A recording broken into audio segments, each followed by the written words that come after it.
Então, vamos lá. O tema dessa palestra aí, que nem a gente tem comentado, eu já tenho ensaiado falar desse tema, mas é a primeira vez, eu trouxe aqui para o TDC, estou há alguns meses pensando e pesquisando sobre algumas coisas.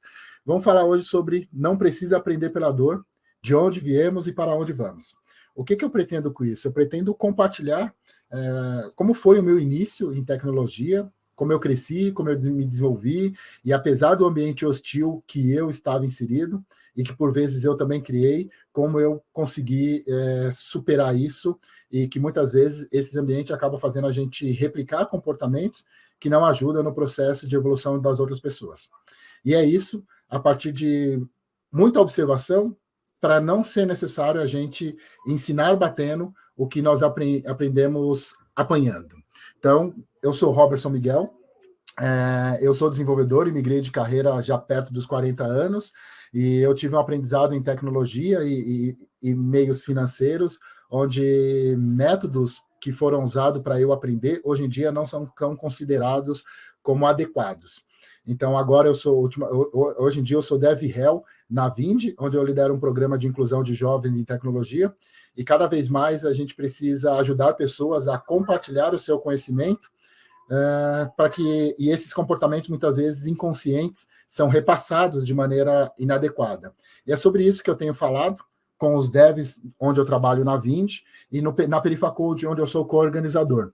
Então, meu nome é Robertson Miguel, sou do Jardim Peri, aqui na Zona Norte de São Paulo.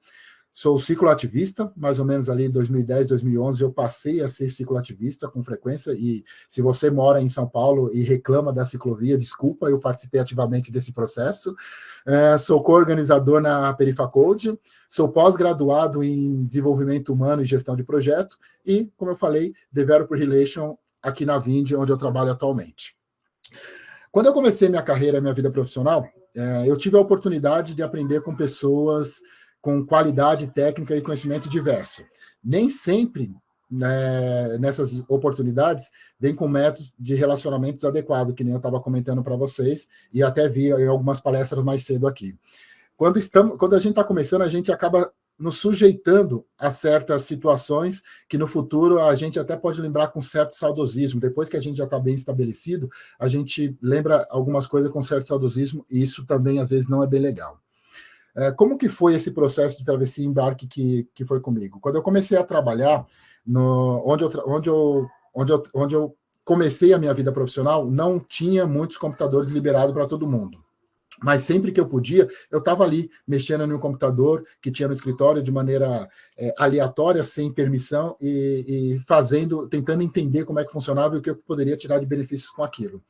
Um dia, um dos diretores lá da empresa, que já tinha fragado eu a utilizar algum desses computadores, acabou trazendo uma tarefa para mim, que era abrir um arquivo que estava num disquete. Eu não sei, mas a maioria aqui já deve ter visto várias piadas sobre disquete, mas a gente não tinha pendrive, essas coisas, então tinha uns discos e que a gente lia essas informações.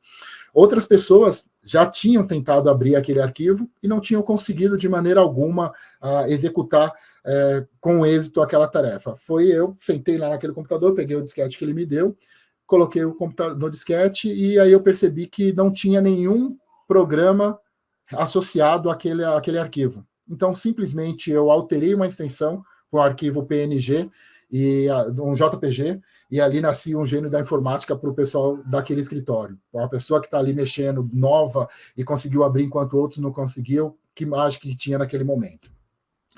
E aí foi o que eu chamo de pulo ao mar depois de um tempo. Por quê esse pulando no mar?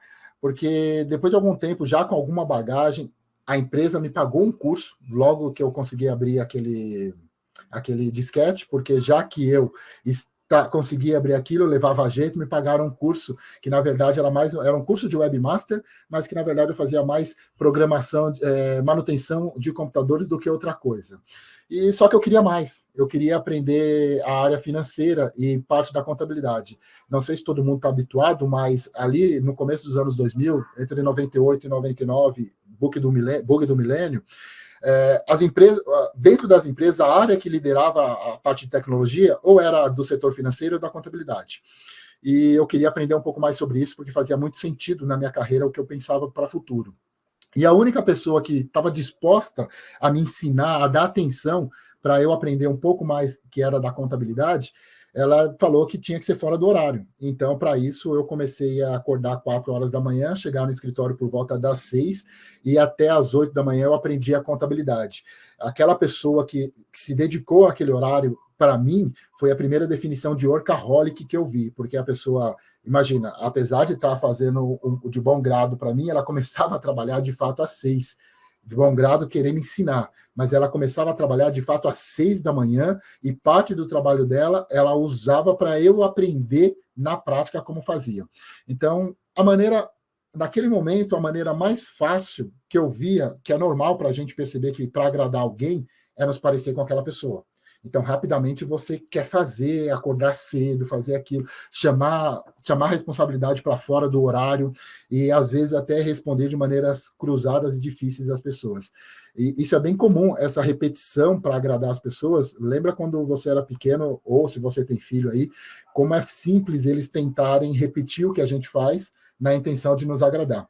Isso funciona por muito tempo, inclusive na vida adulta, você vai ver pessoas adultas repetindo maneiras das pessoas falar, em especial quando a pessoa que está ensinando é mais enérgico com o que ele está tentando passar, a gente acaba copiando as maneiras dela para mostrar, viu, eu sei fazer como você. Então, isso faz parte do nosso processo de evolução, e é onde eu quero chegar, que foi por tudo isso que eu passei nesse momento.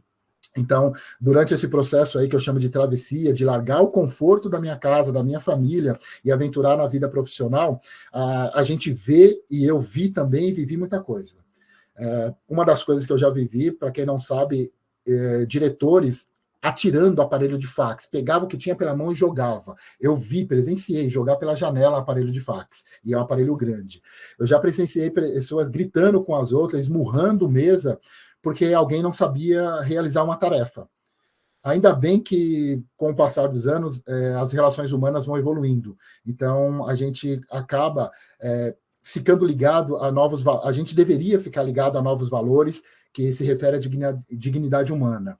Nós temos passado por evoluções e precisam ser observadas atualmente, seja por força de lei ou por força de vontade de viver num mundo mais agradável. E isso é uma parte das referências que a gente tinha. Eu trouxe algumas frases que naquela época era muito comum. E dias atrás, eu sou muito ativo no Twitter, há bastante tempo, eu fiz as mesmas perguntas para o pessoal que era aprendiz de engenharia de software. E, por coincidência e infelizmente, eu vi muitas dessas frases são as mesmas ainda hoje. Então, quer dizer, coisa que eu ouvia em 1998, 2000, ainda hoje, em 2022, eu catei essas frases aqui. Então, referências como: preste atenção, só vou explicar uma vez. Aprende para não repetir esse erro. Como não sabia? Isso é básico. Você não sabe isso? Estou falando com as paredes? Viu? Fiz em 5 minutinhos. Estude mais se quiser discutir isso comigo. Aqui ninguém é moleque. Enquanto você está indo, eu estou voltando. Então, frases como essas, você ouvir 20 anos depois, você fala, alguma coisa está errado. É o que a gente chama o que eu chamo de GPS duvidoso. Toda a minha apresentação é tudo no sentido de para a gente caminhar, para a gente navegar por novos mares, mas chegar num lugar que seja um porto seguro. Então, eu quero trazer dentro dessa história que quando minha filha mais velha nasceu, minha filha mais velha hoje tem 15 anos, eu percebi que o mundo em que eu fui criado não seria um bom mundo para minha filha. Imaginei alguém falando a seguinte frase para minha filha: se você fizer um trabalho assim, eu vou te xingar muito, então preste atenção. Eu fiquei pensando que alguém ouvindo essa frase, quais os sentimentos, os instintos mais primitivos que despertaria nessa pessoa. Então, quando a gente fala do GPS duvidoso, é a questão de repetir padrões. Então, no começo, repetir padrões é uma forma de aprendizado, mas a gente não pode ficar nesse modelo, a gente tem que procurar evoluir. Agir como a manada faz, como aqueles que é exemplo de sucesso para nós, talvez não é a melhor coisa. GPS duvidoso todo mundo já viu aí no começo dos GPS, mesmo que você levavam as pessoas a lugares que eram inseguros, ruas que já tinham virado sem saída, mas a lógica estava dizendo, é aqui, é por aqui. E às vezes ela precisava dar uma volta enorme para chegar do outro lado, que aquele lugar já estava fechado. Então a gente repetir esses padrões é muito perigoso quando a gente está lidando de ensinar e aprender com as pessoas. O piloto automático. Aprender com os outros é algo esperado. Acho que já teve outras palestras aqui que eu estava ouvindo e todo mundo mostrou um pouco de como é conduzir esse processo de aprendizado. Aprender da forma que a pessoa consegue compartilhar também é um exercício de empatia da nossa parte. Então, a gente precisa dar uma chance para a pessoa ensinar da maneira que ela sabe transmitir aquilo. Então, dentro desse processo, a gente acaba internalizando coisas que nem sempre são legais, mas a gente dá uma chance, a pessoa está tentando compartilhar. É o modelo que ela tem. Só que nós não precisamos replicar esse modelo quando a gente começar a compartilhar esse conhecimento. E vai ser muito rápido. Eu vi até agora, recentemente, aí as pessoas comentando de vou deixar um espaço vazio quando eu vou crescer. Eu vou comentar um pouco disso também, do modelo da gente criar condições para que o novo entre e o velho fique de fora, e criando sempre condições dos aprendizes chegar. Evitar o piloto automático, como eu falei, é um bom começo. Os tempos mudam e existem novas formas para a gente conseguir os mesmos ou melhores resultados. E às vezes, na maioria das vezes, mais sustentáveis. Não são sustentáveis as maneiras que nós aprendemos no ano 2000. Ou então não são sustentáveis também as maneiras que alguns ainda hoje estão repetindo. Mapa do futuro. Aos poucos, eu fui percebendo que eu repeti o modelo que eu aprendi e que isso estava causando mal para as pessoas.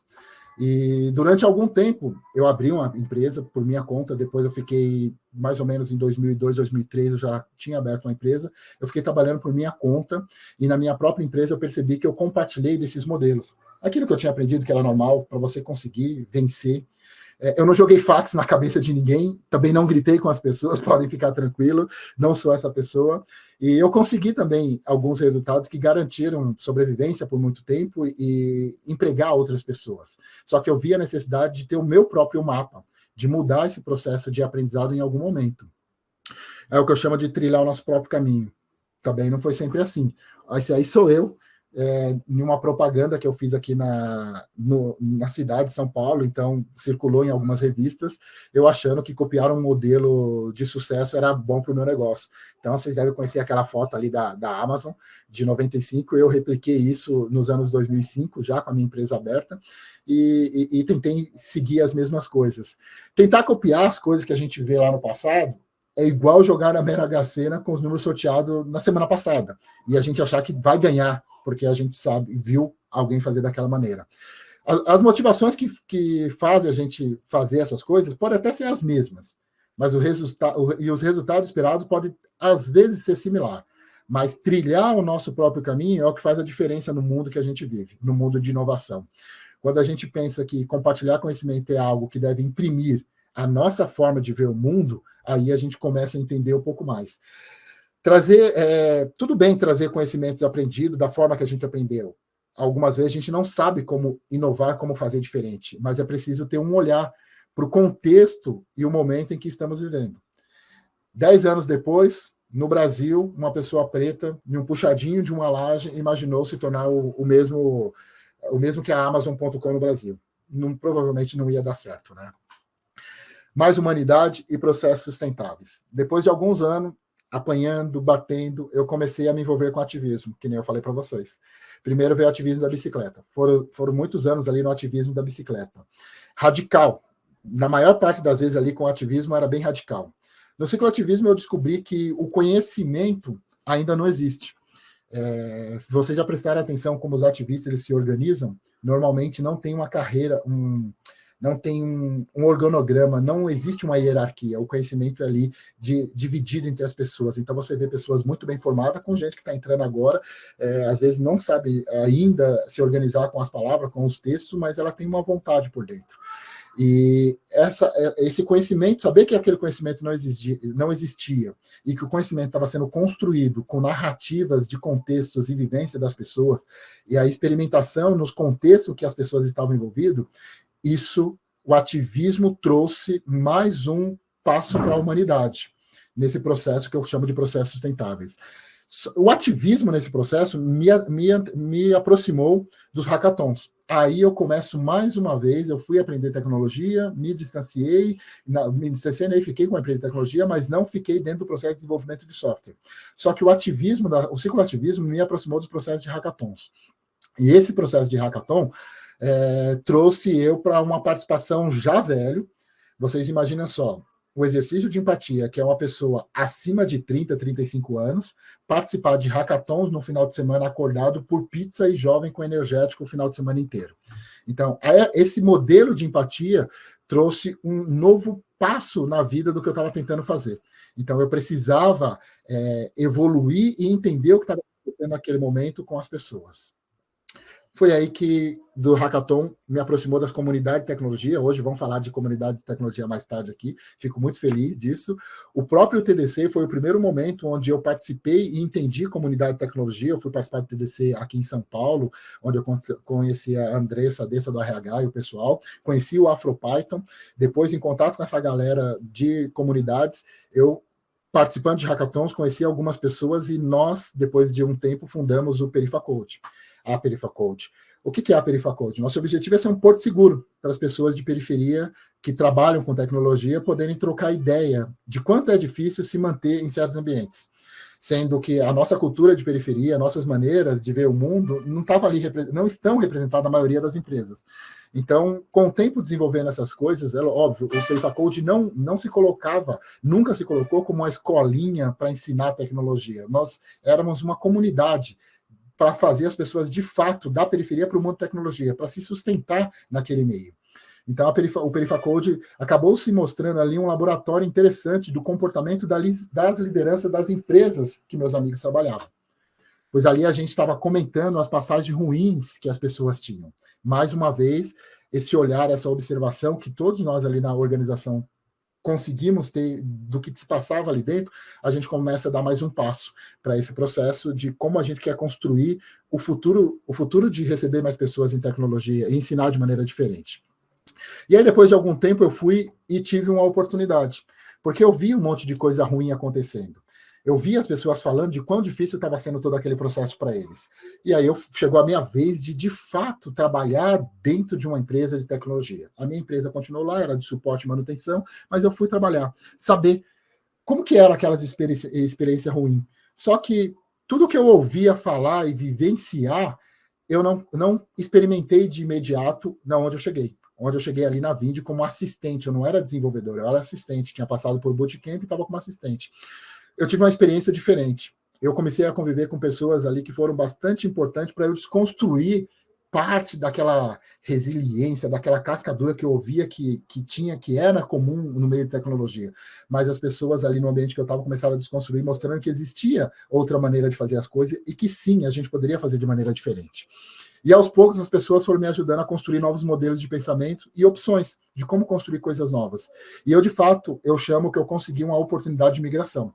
E aí veio um programa que a gente fez, que é o Transforma Vindi, para buscar na periferia ou em organizações pessoas que não têm o contexto de tecnologia para inserir elas no meio. E aí começa todo um processo mais novo de que eu preciso aprender muito mais coisas. Nesse processo de aprender muito mais coisas, eu comecei a entender que por que as pessoas são únicas e esses seres únicos são especiais. Eu comecei a entender que o mais importante não era mais sair do ponto A e chegar no ponto B, e sim que como que eu crio essa jornada de felicidade, não é tão coxo, mas é disso que a gente está falando, de amor. Como que eu crio um caminho gostoso para a pessoa percorrer e que ela conseguisse ser feliz enquanto ela estivesse fazendo aquilo com a gente. Então, isso se assemelha muito ao cicloativismo, porque quem anda de bicicleta sabe que depois que você se habitua a andar de bicicleta, o mais importante é o caminho. As dores que você tem durante o caminho, as alegrias que você tem, as subidas e as descidas que você tem no caminho. O destino não é tanto importante, mas você traçou lá atrás, demanda de planejamento. Mas o caminho é mais importante. Você vai em pequenos baby passos ali, pequenos passos, alcançando o seu destino, como você quer chegar. Quando a gente percebe que o processo é mais importante, a gente tem a chance de aprender com as nossas próprias experiências. Então, eu posso ter uma pessoa do meu lado ensinando ela a pedalar dentro da cidade de São Paulo, que é complexa, o trânsito complicado, sem ciclovias, uma série de coisas, e ao mesmo tempo que eu posso ser um sênior e ter um jovem aprendiz do meu lado e mostrando para ele qual é o caminho. E que isso não está incomodando e nem tirando parte da minha satisfação de percorrer aquele caminho. Tudo isso que eu estou falando para vocês aqui não é uma caça às bruxas de como eu aprendi com algumas pessoas, pois quem me ensinou foi o único naquele contexto. É um bom passo para a gente manter relações pessoais em condições que permitam às pessoas continuar a evoluindo em um processo de colaboração, que a gente reconheça as coisas do passado. É óbvio que a gente tem que ter sempre um olhar de observação para separar o joio do trigo e melhorar todos esses processos. Depois desse processo, eu trago para vocês o que é o dinamismo de uma história contínua. Não é mais sobre como no passado as pessoas compartilham. Eu começo a entender que o ponto a partir de agora é que mais sobre o que funcionou ontem e o que deve funcionar hoje, mas sobre mesmo como podemos passar o conhecimento adiante com mais empatia. É sobre como conseguimos os resultados necessários para os negócios onde a gente está trabalhando, com mais respeito e dentro do contexto que as pessoas que estão agora com a gente, elas estão inseridas. Como que a gente pode fazer que essa história seja uma história contínua, em que o processo ensina a fazer melhorias? Dentro desse modelo de pensamento, a gente começa a perceber que as nossas certezas são de um absolutismo impensável para os dias de hoje. A gente carrega muita certeza que deu certo, que nós aprendemos. E algumas falas dificultam o aprendizado e que impedem inovação. Então, o iniciante sempre vai incomodar muito dentro dos processos das empresas, porque eles acabam nos questionando por que nós estamos aceitando as coisas como elas estão sendo feitas há muitos anos. E a gente tem feito essas coisas porque está dando certo, porque dá resultado. Mas não quer dizer que é a boa maneira. Não quer dizer que é sustentável. Ou está dando resultado a custo do quê? A custa de quem? Da saúde de quem? Do rotacionamento de quem? As pessoas estão ficando porque gostam daquele processo? Ou elas estão deixando o processo porque, apesar de aprender, esses processos são cansativos? O iniciante tem o poder de mudar o ambiente onde a gente está. Para isso, a gente precisa permitir o errar. O errar, não no sentido de que a gente vai derrubar as nossas aplicações, a nossa plataforma, mas o errar porque ele está colocando a cabeça para funcionar e questionando os modelos que a gente já tem. Mas e aí, quais os recursos? Como que a gente consegue fazer isso? Você está falando aí tudo que você viveu, que maneira você fez, o que aconteceu, coisas que, da maioria das vezes, mas o que você usou, o que a gente está usando para melhorar? Eu vou listar algumas coisas. Boa parte aqui são minhas observações, conhecimento empírico e alguma experiência que a gente consegue absorver, tanto no Perifacode quanto no programa que a gente tem dentro da Vind, que é o Transforma Vind. Primeira coisa que eu consegui observar é que a gente precisa dos promotores, e que eu trouxe a ideia do ativista. Então, a questão de falar de promotores nas empresas é muito comum, os playbook aí, o guidebook sempre indica para a gente ali, para a gente ter promotores, mas o ativista e promotor são figuras que a gente precisa ter no nosso time, porque essas pessoas, elas ajudam a criar comunidades engajadas dentro dos temas que são importantes. Então, se eu estiver falando de como documentar para facilitar a vida de um novato dentro do time, tem que ser uma pessoa ativista, um promotor daquilo para engajar os outros e falar assim, eu também posso fazer. Essas pessoas têm valores pessoais que já integram os objetivos do que a gente quer como time, do que a gente quer como negócio para a nossa empresa. Então, é bom identificar essas pessoas. Às vezes, nem todos os times vão ter, mas tem uma ou outra, formar um comitê ali, juntar essas pessoas de alguma maneira. Eu sou muito feliz, porque em algum momento alguém juntou eu com outras pessoas que eram promotores e eram ativistas de determinadas causas, e a gente tem um programa hoje que me satisfaz muito, que é o programa Transforma Vind, que muda a vida de pessoas. A comunicação não violenta. A primeira coisa que me indicaram quando eu cheguei na Vind, eu falei, mano, que coisa linda que me trouxeram, foi saber de comunicação não violenta. Então, porque as nossas respostas nas conversas deixam de ser de forma automática. Comunicação não violenta é sobre maneira de se expressar, sobre como eu posso não vir agredir verbalmente, como eu consigo evitar a criação de um ambiente hostil, conforme a gente está falando das nossas conversas. As nossas ações com a comunicação com a comunicação não violenta, elas deixam de ser repetitivas e passam a ser mais conscientes, de acordo com as percepções do que a gente está vendo no momento. É um exercício diário? É um exercício diário. Demora para a gente conseguir isso? Demora. Muito interessante a gente chegar nesse processo. E essas observações de comportamentos e fatores que influenciam como nós agimos. Então, é preciso parar e observar como as coisas estão acontecendo. Como que a gente pode, através da escuta ativa e profunda, muitas vezes, ouvir mais do que falar, perceber com que nossas interações ocorram com mais respeito, atenção e empatia. Então, a comunicação ativa é um dos itens bem importantes nesse processo que a gente está fazendo. Outro processo é a diversidade. Eu coloquei ali assistente junto com especialista, porque essa é a realidade que eu vivenciei. Então, quando a gente fala diversidade, em especial a diversidade de gerações, pessoas jovens com outras pessoas um pouco mais velhas, realidades diferentes, meninas e meninos, binários e não binários, sei lá, senhores, é de extrema necessidade a gente ter isso dentro da nossa sociedade. E também para os produtos que a gente está construindo, que a gente acredita que está mudando o mundo de alguma forma, se você trabalhar com um produto que tem, talvez, que tem esse propósito. Quanto mais diverso for um time, melhora para todo mundo. A gente ajuda pessoas novas a se desenvolver e ajuda dentro dos novos contextos, as pessoas mais velhas, mais experientes no produto, mais experientes dentro dos nossos times, também conhecer novas realidades e talvez se abrir para o novo. Quando a gente inclui aprendizes nos times, a gente vê de verdade onde fica a humanidade de quem já estava lá. Pois as perguntas e dificuldades dos iniciantes é um desafio extremo e incrível para os times. Então, se tiver essa oportunidade, faça isso, e eu acho que isso é um dos pontos mais altos do processo. Frameworks. Mesmo framework para todos os processos, mesmo em time maduro, isso é um material que apoia demais as pessoas que estão entrando. Não só porque, não necessariamente porque a pessoa que vai vir para o time tenha mais senioridade. Não importa a maturidade, senioridade de quem vai chegar nos times. Ter quem documente, ter apoio nesse processo de onboard, livra um tempo precioso nos processos internos. Então, quer dizer, eu não deixo um espaço vazio quando eu documento e facilito a vida de alguém que talvez não conheça todo o contexto, que pega um documento ali e consiga se virar no primeiro momento. Ela não está dizendo que não vai precisar todo o tempo de você, vai precisar, mas ter ali alguma documentação já ajuda essas pessoas. Não necessariamente aquela documentação que nunca muda, que vai ficar defasada. A gente tem que criar processos e maneiras de fazer sobre isso. Quando eu cheguei num time mais maduro, inclusive aqui na Vind, onde eu trabalho ultimamente, eu pedi para o meu tech lead para a gente fazer alguma coisa nesse sentido, mas no primeiro momento ele talvez achou para a gente, talvez a gente fosse engessar o processo, endurecer o processo que estava funcionando bem. 2 semanas depois, de fato, eu entendi que não precisava daquele material que eu mesmo queria.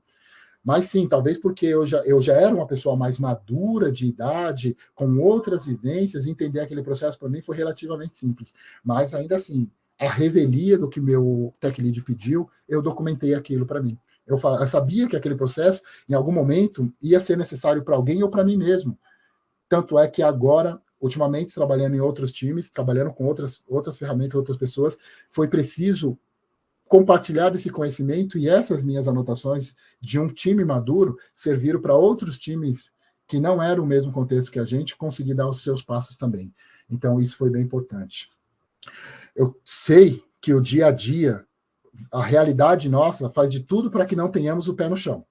Então, quando a gente vai falar em terra firme, quer dizer, o dia a dia, as cobranças, a nossa vida, as nossas neuroses, sempre tenta nos aproximar das atitudes mais primitivas.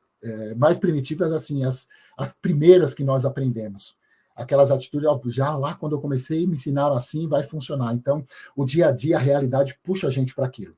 Então, fala assim, mas o Robertson está falando isso porque no dia a dia a parada é outra. É isso que eu estou falando de dizer. É normal. Tudo isso, a vida trazer a gente para os conhecimentos, os primeiros conhecimentos, os conhecimentos que nós estamos mais confortáveis. Não que aqueles conhecimentos que a gente começa a observar depois de um certo aprendizado, entende como eles são. A gente sempre olha primeiro para as primeiros aprendizados, não para aqueles que a gente observou depois com a nossa vida. E por isso que a gente precisa ficar mais atento, mais vigilante. Então, é muito fácil a gente seguir o caminho que nos trouxe até aqui, o caminho que nos diz que nós somos vencedores. Os aprendizes podem vencer assim também. A gente acredita dessa maneira, já que eu consegui, por que ele não vai conseguir? Essa é a forma de quem está sem os pés no chão. A pessoa não colocou o pé no chão devidamente ainda. Porque já que aprendeu assim, quer ensinar assim. Isso não é uma realidade. Os contextos que podem parecer iguais, que eu falei no começo, eles não são. Nós estamos aqui para evoluir e ajudar as pessoas a conseguirem crescer nesse processo. Sabemos que em alguns momentos é difícil ter todo aquele cuidado, porque o dia a dia nos atropela. Tudo parece que é para ontem, e normalmente as coisas são para ontem, mas não tem que ser um padrão de vida, não tem que ser um modelo que a gente tem que passar adiante, que as pessoas vão aprender diante do momento de sofrimento. O momento de sofrimento, o momento de dor é exceção, não é um processo para a vida inteira. Então, dentro desse processo, você vai ser lembrado pela forma que você escolheu para compartilhar conhecimento. Alguns anos, uma pessoa que foi minha funcionária, ela fez uma apresentação, ela é da comunidade PHP, orgulho dela estar lá fazendo todo o processo, e algumas falas dela me deixaram um pouco envergonhado. Ninguém sabe, eu sei, eu me envergonhei com aquilo, porque eram falas carregadas de autoritarismo, subjugação. Mas jamais aquela forma de ensinar deveria ter sido um modelo para alguém.